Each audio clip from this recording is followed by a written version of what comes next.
clean. And her body... Fuck. Her body was pure perfection. She had an hourglass figure, curves in all the right places, and legs that went on for days. But it was her eyes that sucked me in. They were a startlingly deep blue, with lashes so thick and long they fanned her cheeks. I'd gotten so lost gazing at her that I turned into a blubbering fool. I rushed off not long after Max introduced her and said she was my new tenant. I couldn't breathe. She's been in every one of my fantasies every time I wanked one off. But soon I know my hand won't be good enough. I'll want the real thing. The fact that she has a kid hasn't put me off in any way. If anything, it pisses me off knowing there's a man out there somewhere, probably still in the picture. Although in the stupid interview Max conducted, she stated there wasn't one. A knock on the door startles me, and I thrust the weight bar up above me one last time, clicking it in place. Sweat trickles down my back, my arms aching and back burning as I glance over at the time, and I can see why. I've been here for 4 hours after waking from another nightmare. Coming to the makeshift gym I built in one of the empty storage rooms usually helps me blow off some steam and burn away the images still floating around in my head from the nightmares, but lately I've had too much going on to clear it. I've ended up coming here every night for the past 2 weeks, working out until my body passes out from exhaustion. My attention goes to the door when Matt, my assistant manager, walks in, looking pissed.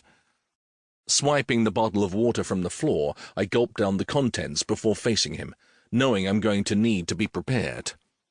"What's happened?" I ask, breathing heavily as I wipe my face and neck free from sweat. "Daw hasn't turned up for her shift again, and the place is a shithole since the night staff didn't bother doing clean-up," he grumbles. None of us like cleaning, especially on a weekend, when we have mostly dickheads coming in. VIP is supposed to be a restricted club. You can't just walk in off the streets in a pair of trainers. You need to be dressed to impress, and have enough money to pay our high entrance fee. However, weekends we've been letting the public in, but only if they're following the dress code. Daw, our regular cleaning lady, has failed to show up for work several times over the past few weeks, always giving us some lame-ass excuse.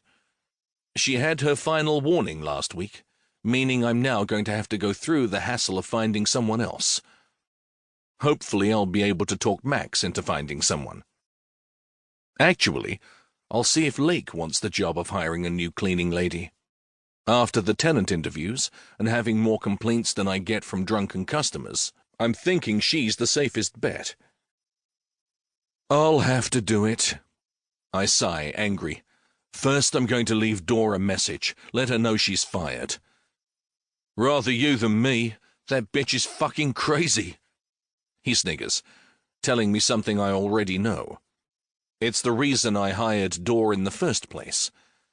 I knew she could handle the customers when she came in during rush hour to clean the toilets, and again at dinner time to hit the backstage area, making sure the workstations were ready for the next group of dancers. "I hear ya," I nod, getting up and grabbing a t-shirt. Matt leaves, grabbing a crate of bottles from outside the door before heading to the bar.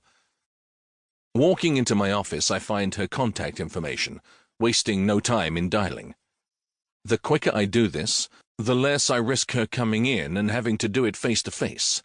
Matt wasn't joking when he said she was crazy.